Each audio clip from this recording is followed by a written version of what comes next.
Hello everyone, आज हम करेंगे क्लास 5th का मैथ्स का रिवीजन। पूरा का पूरा जो आपके सेशन एंडिंग एग्ज़ाम में आएंगे तो उनका पूरा का पूरा रिवीजन हम इसमें करेंगे। सबसे पहले तो हमें सिलेबस पता होना चाहिए कि क्या क्या हमारा सिलेबस रहेगा।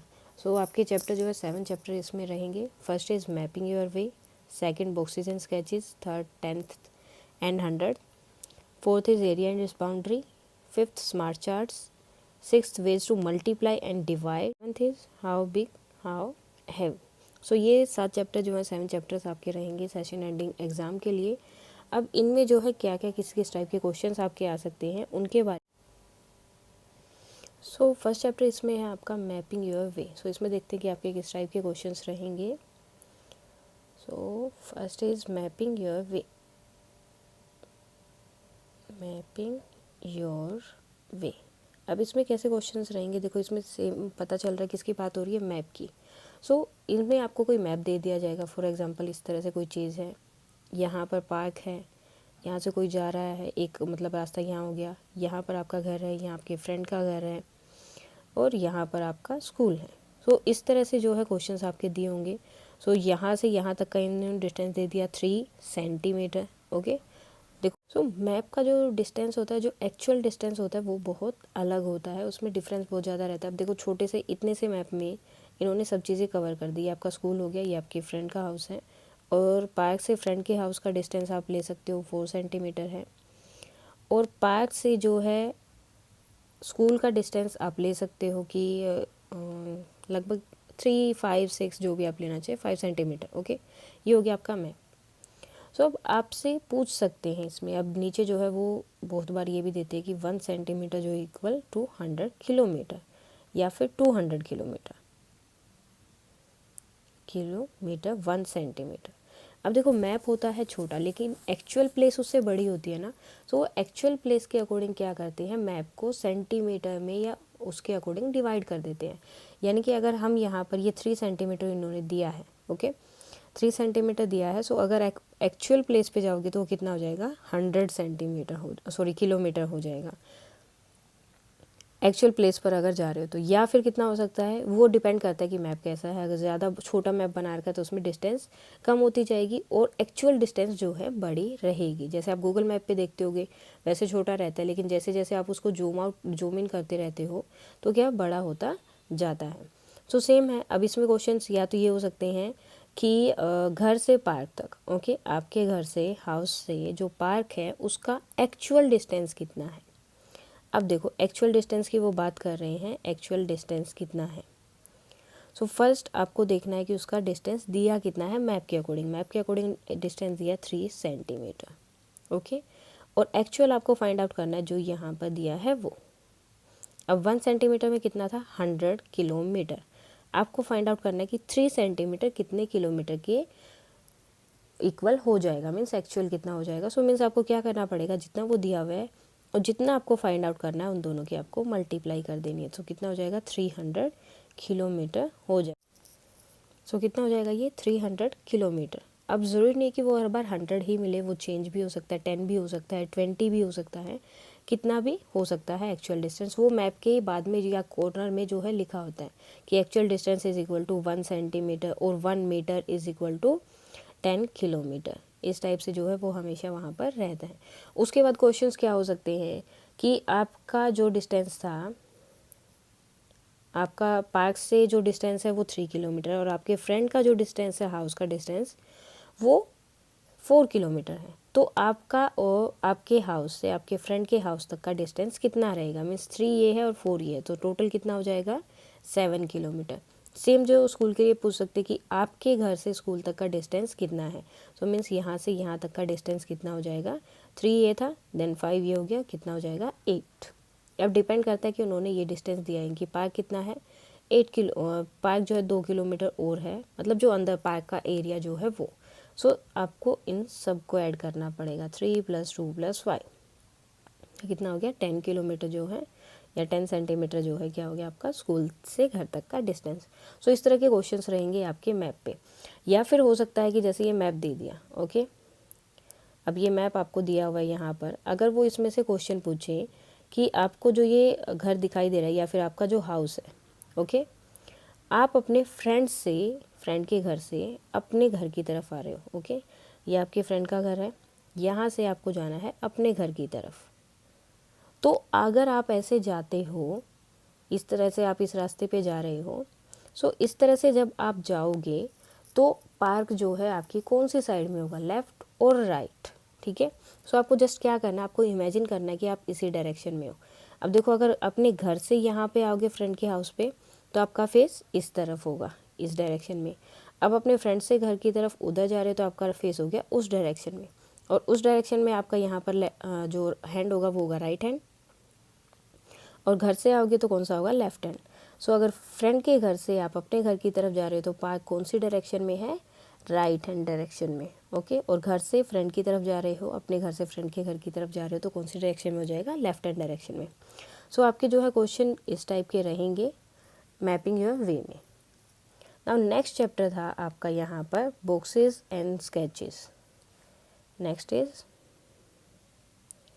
Boxes and sketches. अब इसमें जो है हम अकेला ये चैप्टर नहीं करेंगे, इसके साथ 2 चैप्टर और हैं, वो भी साथ में ही करेंगे। Area and its boundary, and then how big how heavy, how big and how heavy, ये तीनों चैप्टर हम करेंगे एक साथ। अब देखो इसमें किसकी बात हो रही है, सबसे पहले बॉक्सेस एंड स्केचेस। अब आपको बॉक्स पता है किस तरह का होता है, लेकिन बॉक्स बनता किससे है, मेन चीज़ वो है कि किससे बनता है, वो कार्डबोर्ड से बनता है। लेकिन कार्डबोर्ड की शेप होती है ना, मीन्स अगर हम इस तरह से उसको रखें, ये हो गया, सो ये क्या हो गया आपका स्क्वायर, इस तरह से हो गया तो क्या हो गया, रेक्टेंगल।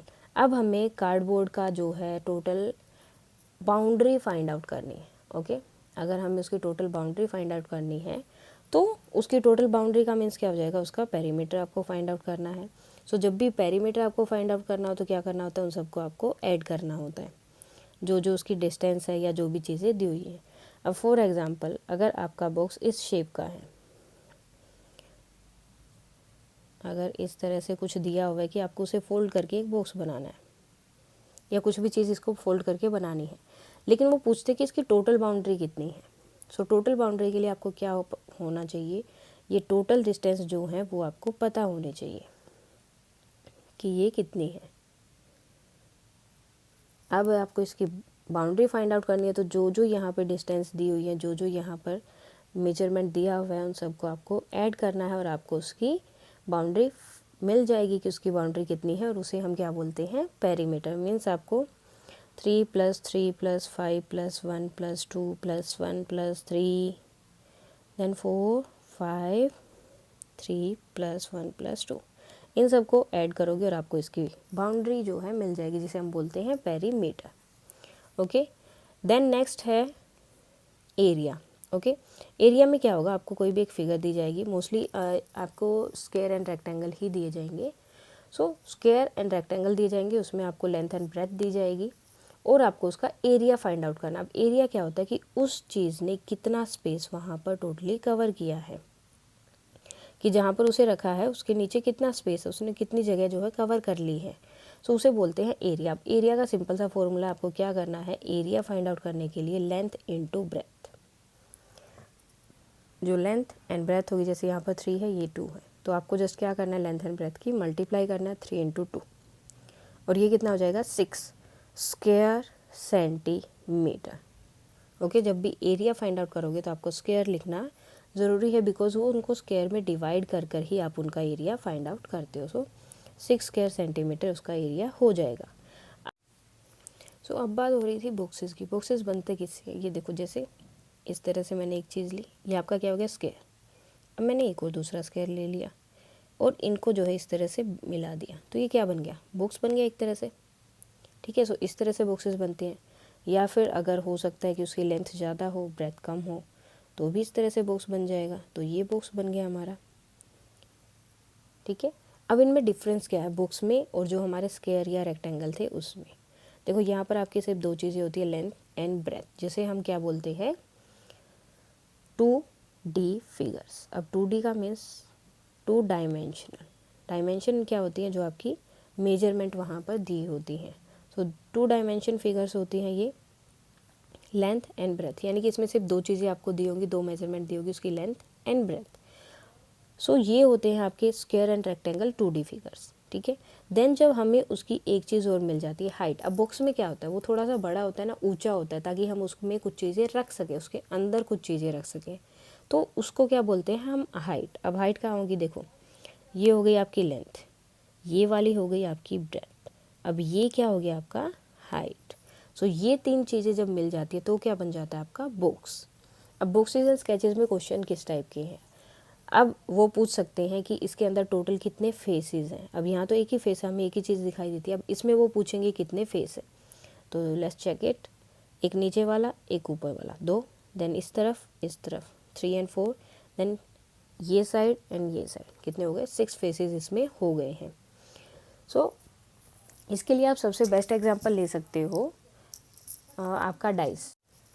सो एक जो डाइस है उसका आप यूज़ कर सकते हो फाइंड आउट करने के लिए कि 3D फिगर कौन सी होती हैं और उसके कितने फेसेस होते हैं। यानी कि देखो आप डाइस पे कितने नंबर्स होते हैं 6, सो कितने फेसेस हो गए उसके 6 फेसेस हो गए। और 3D फिगर, अब देखो यहाँ पर हमने इसे क्या बोला था 2D, क्योंकि इसके अंदर क्या था, दो जो हैं डायमेंशन थी, लेंथ एंड ब्रेथ, दो ही चीज़ें हमको दी थी। और 3D फिगर हम किससे बोलते हैं, जिसमें 3 डायमेंशंस होते हैं, यानी कि जिसके अंदर लेंथ ब्रेथ एंड हाइट तीनों चीज़ें होती हैं। अब इसमें जो दो मेन चीज़ें रहेंगी वो हैं आपका क्यूब एंड क्यूबॉइड, जो दो फिगर्स हैं जिनके बारे में हम बात करेंगे। अब देखो जैसे हम 2D फिगर्स में बात कर रहे हैं तो कौन सी दो चीज़ें होती हैं आपके, square and the next is rectangle. ये दो फिगर की बात करते हैं हम जब एरिया फाइंड आउट करना हो या पेरीमीटर हो, ठीक है। सो सेम जो है, अगर स्क्वायर के 6 फेसेस को यानी कि 6 साइड्स को हम एक साथ मिला दें, जैसे ये दो गए, देन यहाँ पर थर्ड फोर्थ, एक ऊपर बना फिफ्थ एंड एक नीचे बन गया सिक्स्थ।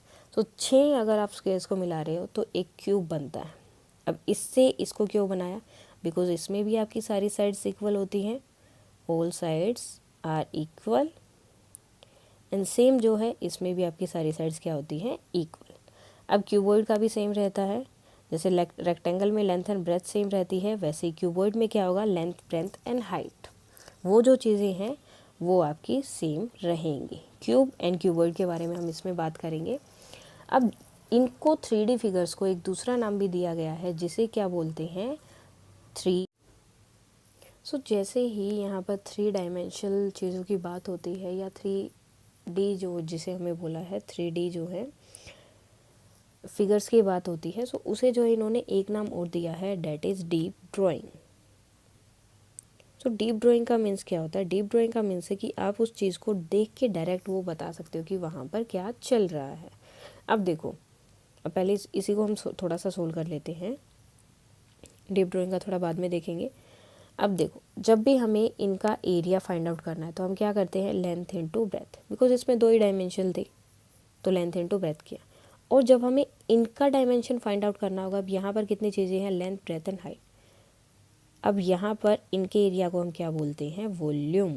वॉल्यूम क्यों बोलते हैं, मीन्स इसके अंदर कितनी जगह हैं, वॉल्यूम का मीन्स कि इसके अंदर कितनी जगह है या फिर कितनी चीज़ें इसके अंदर आ सकती हैं, वो होता है आपका वॉल्यूम। सो जब भी आपको वॉल्यूम फाइंड आउट करना है, so means length breadth and height की मल्टीप्लाई हो जाएगी। जब एरिया फाइंड आउट करते हैं तो लेंथ एंड ब्रेथ होती है, दो चीज़ें, सिर्फ उनकी मल्टीप्लाई होती है। एंड जब वॉल्यूम फाइंड आउट करेंगे तो वहाँ पर 3 चीज़ें हो जाएंगी, उसके साथ हाइट भी आ जाती है, सो मीन्स हाइट की भी उसके साथ में मल्टीप्लाई करेंगे। एंड वॉल्यूम का मीन्स कि किसी भी चीज़ में कितनी, मतलब कोई आपने बॉक्स लिया है या फिर कोई और चीज़ ली है, तो मीन्स उसके अंदर आप कितनी चीज़ें डाल सकते हो, या फिर उस जगह ने या उस प्लेस, देखो यहाँ पर क्या था कि उसने कितनी प्लेस वहाँ पर कवर की, ओके।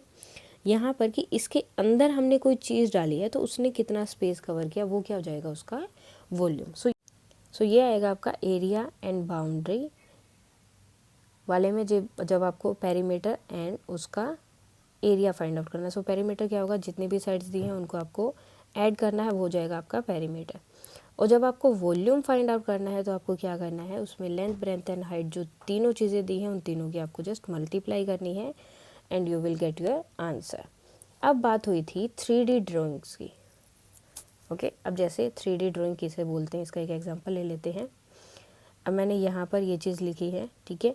अब मैं यहाँ पर बोल रही हूँ कि ये एक मैंने विंडो बनाई है, ओके, और ये एक डोर हो गया, और यहाँ पर जो है एक बैक डोर बना दिया, लिखा है, जस्ट लिखा है मैंने, ओके। तो ये देखो यहाँ पर इसको देख के आपको देखना पड़ेगा कि ये विंडो है, ये बैक डोर है, और ये जो है फ्रंट डोर है, ठीक है। लेकिन 3D ड्राइंग्स में क्या होगा, ये देखो, अब ये हो गई आपकी 3D ड्राइंग्स। तो यहाँ से आपको क्या हो रहा है, आपको पता है कि ये डोर बना है, ये विंडो है, और ये एक दूसरा डोर है, बैक डोर है या कोई भी है, लेकिन यहाँ पर दूसरा डोर बना है। आपको पता चलता है कि 2 डोर है और एक जो है विंडो वहाँ पर बनाई गई है, और उसके साथ ही यहाँ पर स्टेयर्स है। साफ पता चल रहा है इसको देखकर। और यहाँ पर आपको वो चीज़ पढ़नी पड़ रही है कि यहाँ पर ये चीज़ लिखी है तो यहाँ पर ये बनाएंगे।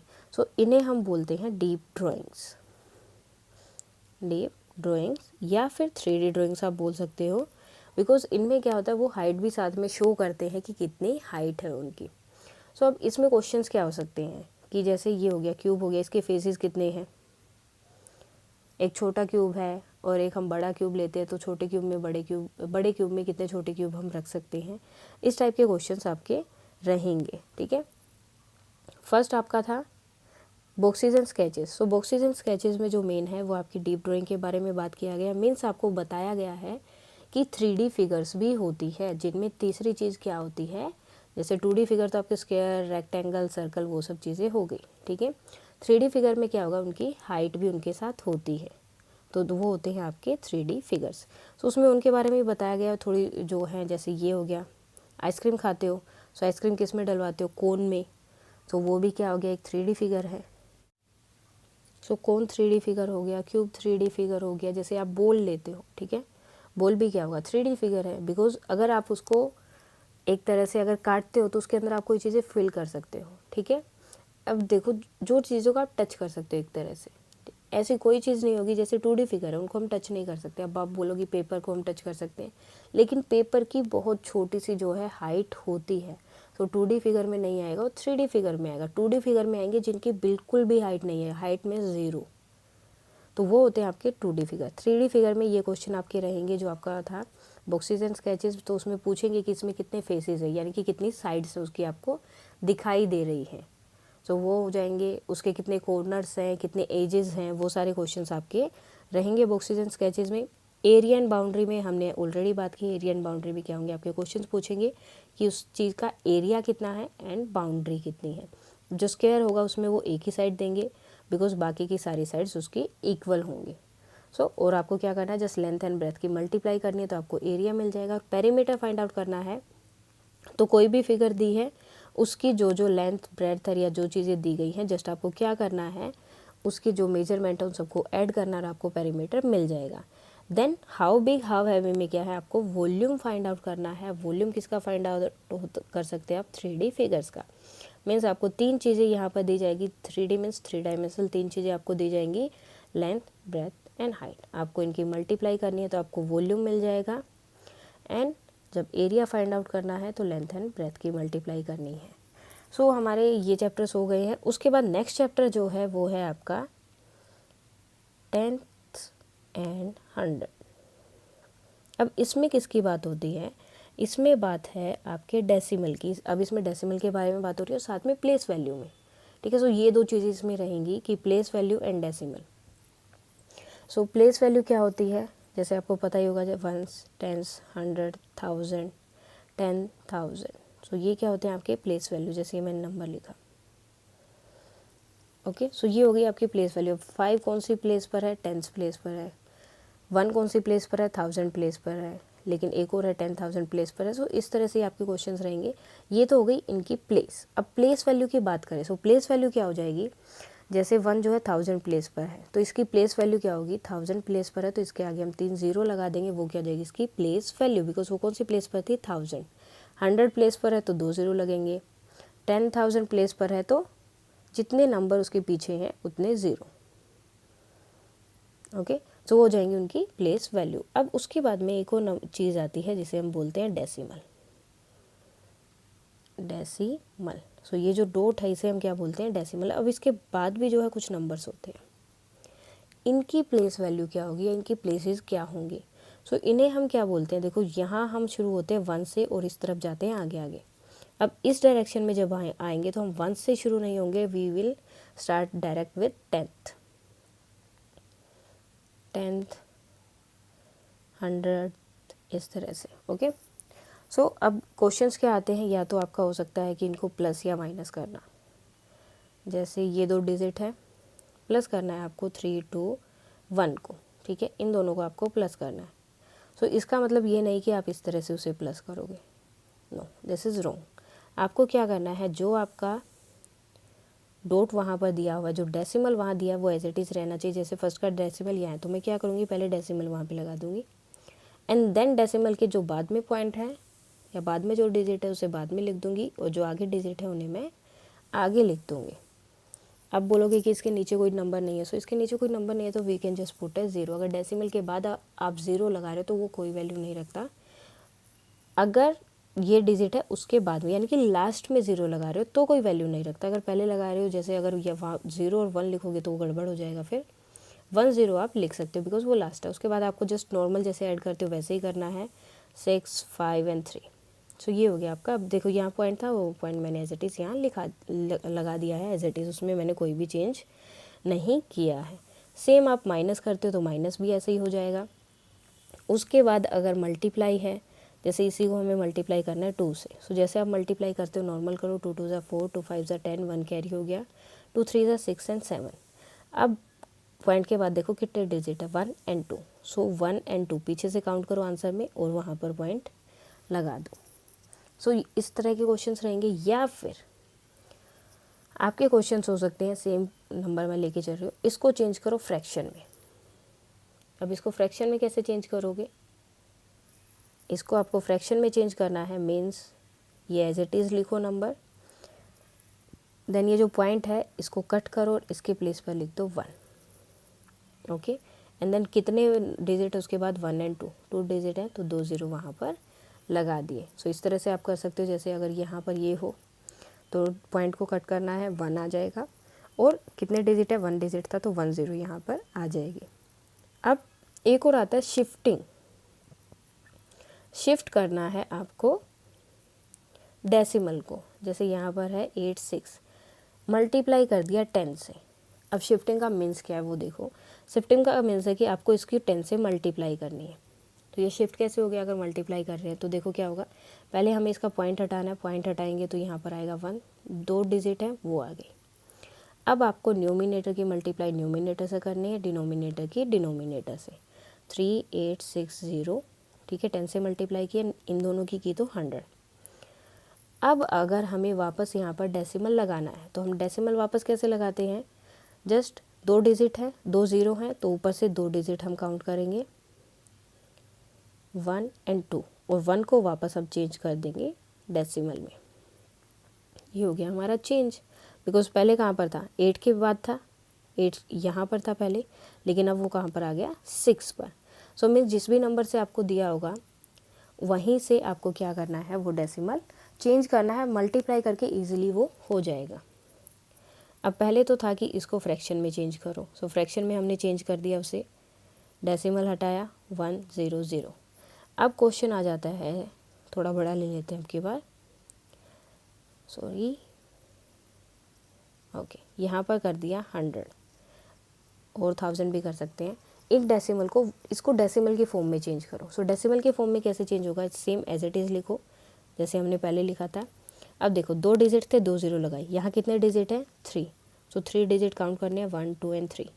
और उसके बाद डेसिमल को 1 में चेंज किया था, 1 को वापस क्या करेंगे, डेसिमल में चेंज कर देंगे। सो इस तरह से आपके ये क्वेश्चन हो जाएंगे।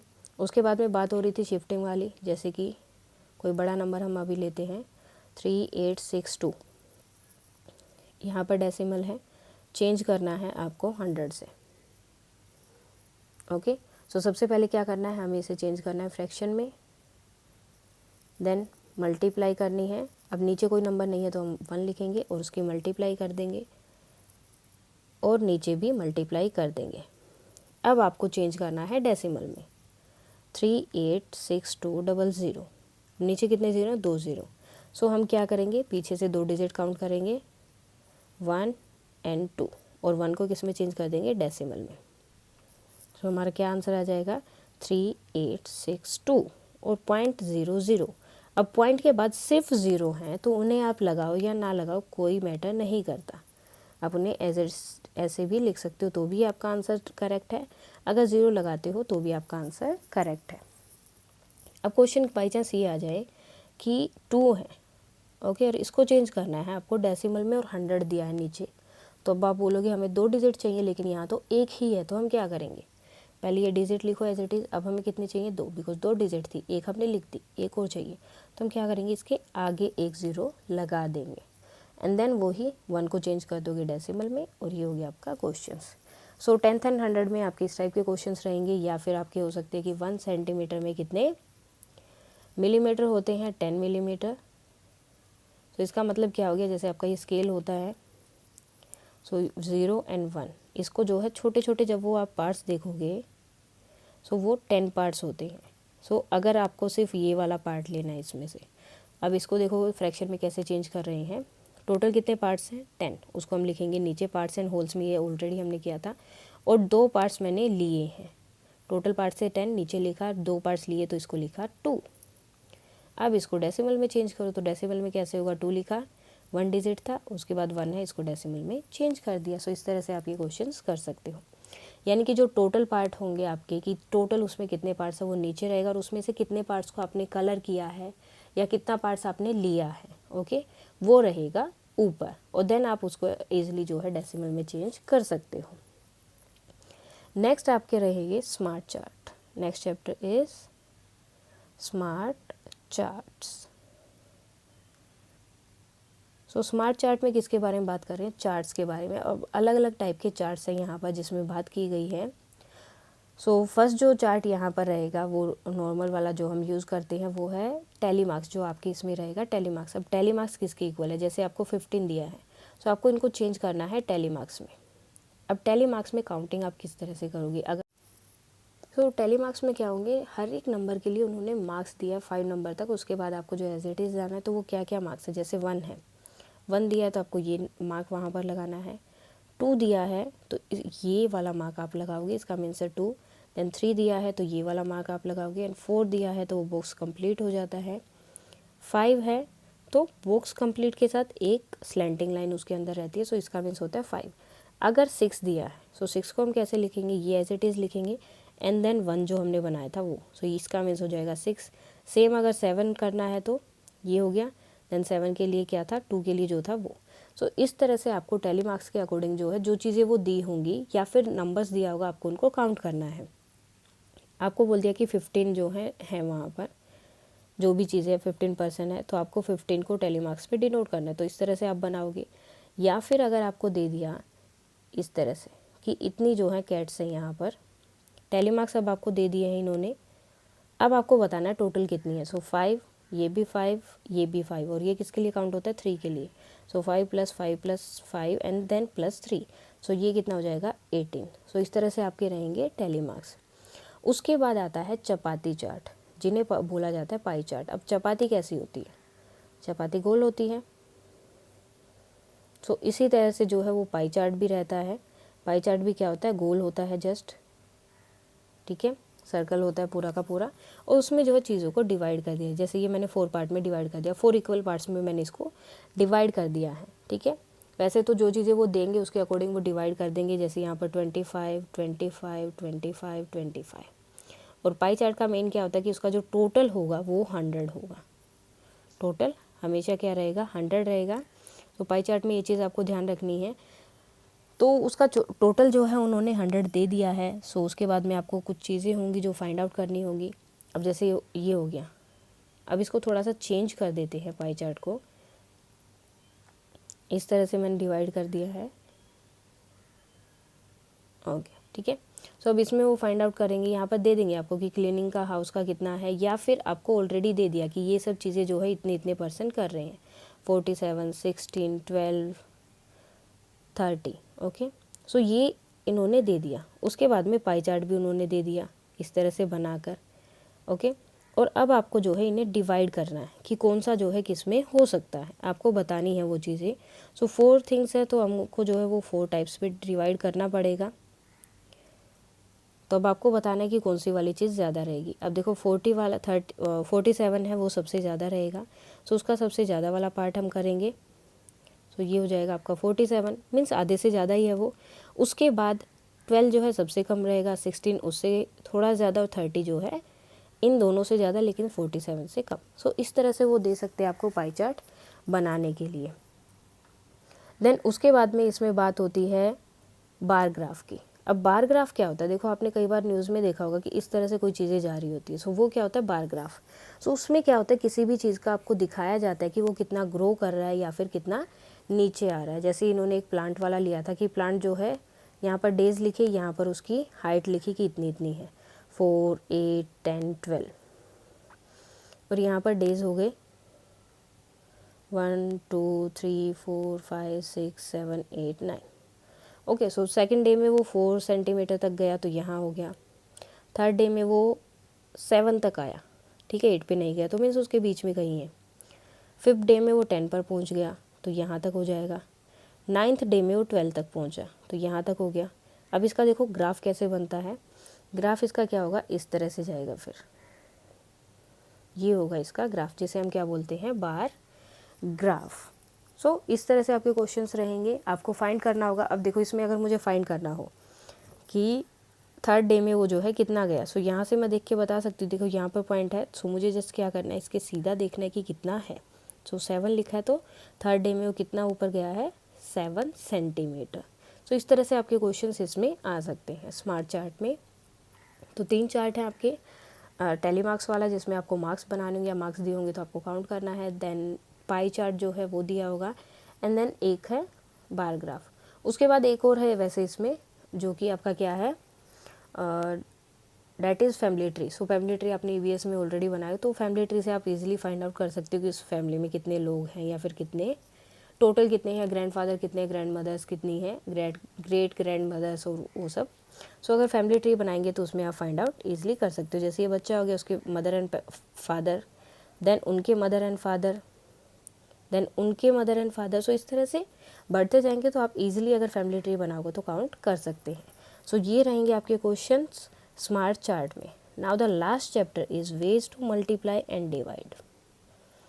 Veg to multiply and divide.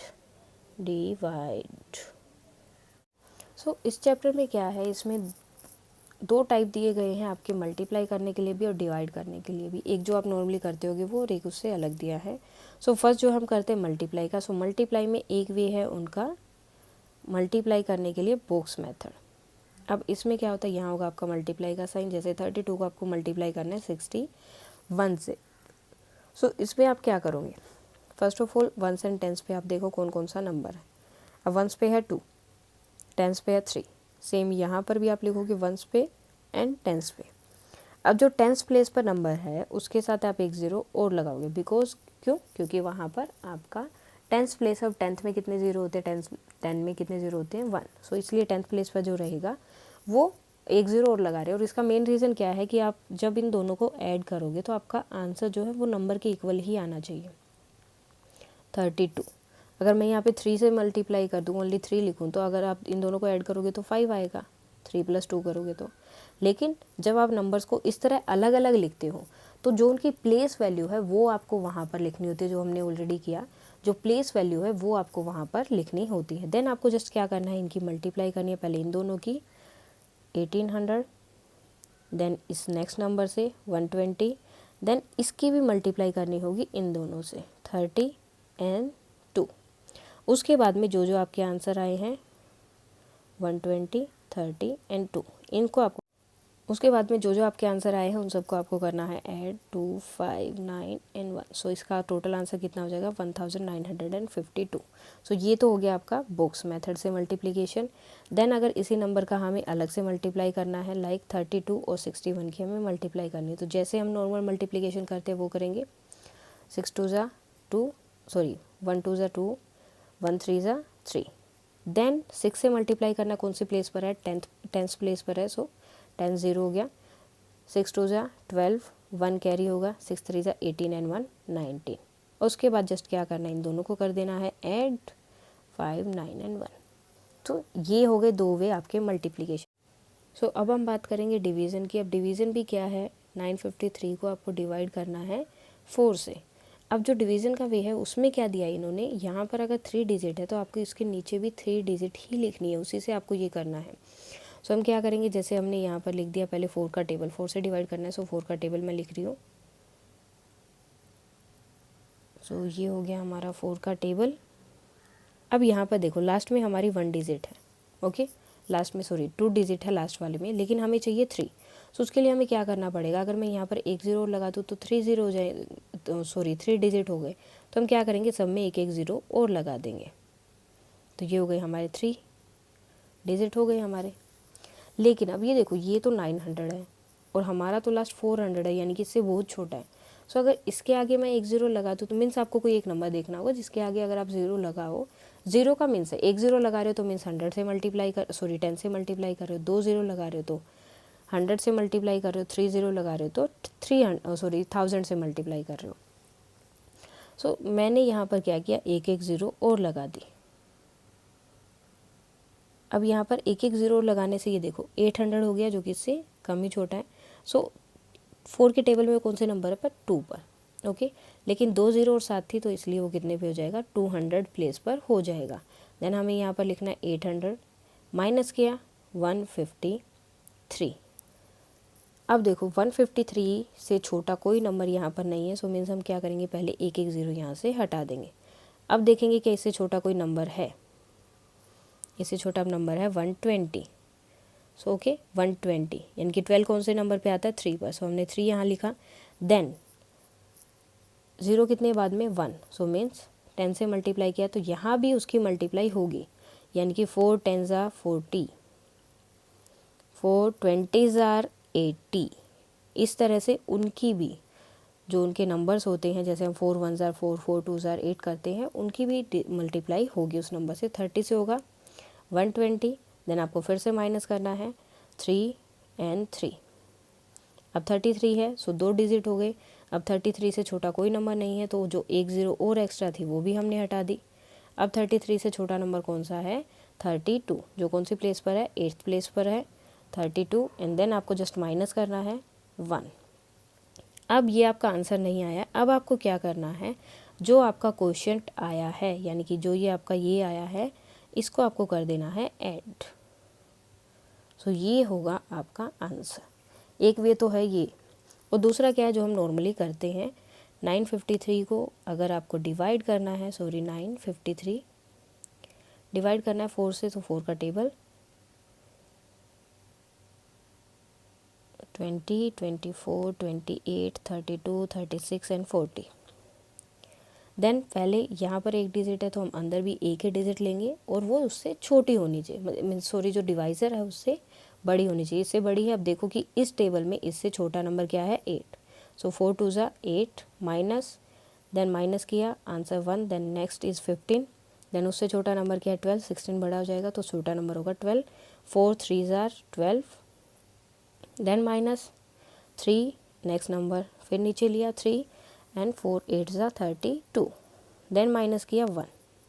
अब देखो यहाँ भी हमारा वही आंसर आ रहा है और वो वाले मेथड से करेंगे तो भी वही आंसर आएगा। अब एक चीज़ और क्या है, इसमें आपको फाइंड करना है मल्टीप्लाई करके आपको फाइंड करना है कि आपका ये आंसर करेक्ट है या फिर नहीं। सो वो हम कैसे फाइंड आउट करेंगे, फर्स्ट ऑफ ऑल आपको जो है इनकी चीज़ें पता होनी चाहिए कि हम क्या क्या बोलते हैं। जिसको आप डिवाइड करते हो वो होता है आपका डिविडेंड, जिससे डिवाइड कर रहे हो वो होगा आपका डिवाइज़र, और जो आपका आंसर आता है वो होता है आपका क्वोशिएंट, एंड जो आपका बी लास्ट में जो आंसर बचता है, ठीक है, उसे हम बोलते हैं रिमाइंडर। या तो 0 बचेगा या फिर कोई और नंबर बचेगा, सो जो भी होगा वो होगा आपका रिमाइंडर। अब इसमें आपको फाइंड आउट कैसे करना होगा कि हमने जो ये आंसर निकाला है ये करेक्ट है या नहीं। सो आपको क्या करना है, वो लेना है क्वोशिएंट लेना है, उसकी मल्टीप्लाई करनी है 4 से, जो आपका डिवाइज़र था उससे। सो 4 8 ज़ा 32, देन 3 कैरी हुआ, 4 3 ज़ा 12, 13 14 15, 1 कैरी, 4 2 8 एंड 1 9। अब जो रिमाइंडर आपका बचा है वो आपको उसमें करना होगा ऐड। अगर रिमाइंडर है तो ऐड करेंगे, नहीं है तो नहीं ऐड करेंगे। अब देखो ये जो आंसर आया है और जो आपका डिविडेंड था वो दोनों सेम है, सो मीन्स आपका आंसर क्या है, करेक्ट है। सो इस तरह से मल्टीप्लाई का यूज़ करके आप जो है अपना आंसर फाइंड आउट कर सकते हो कि जो आपने डिवाइड करके आंसर निकाला है वो करेक्ट है या फिर नहीं। सो ये जो है इस टाइप के आपके क्वेश्चंस रहेंगे। और वन मोर थिंग कि जो आपकी मल्टीप्लिकेशन होती है, मल्टीप्लिकेशन जो आपकी होती है वो होता है आपका रिपीटेड एडिशन। और जो डिवीज़न आपका होता है, डिवीज़न आप जो करते हैं या डिवाइड जो आप कर रहे हैं वो क्या होता है, रिपीटेड ही होगा, लेकिन क्या होगा, रिपीटेड सब्ट्रैक्शन, माइनस। सेम चीज़ को आप जब जब बार बार माइनस करते हो तो उसका मीन्स आप उसे डिवाइड कर रहे हो। सेम चीज़ को अगर आप बार बार प्लस कर रहे हो तो मीन्स आप उसको सेम चीज़ को बार बार प्लस कर रहे हो तो मीन्स आप उसको मल्टीप्लाई कर रहे हो।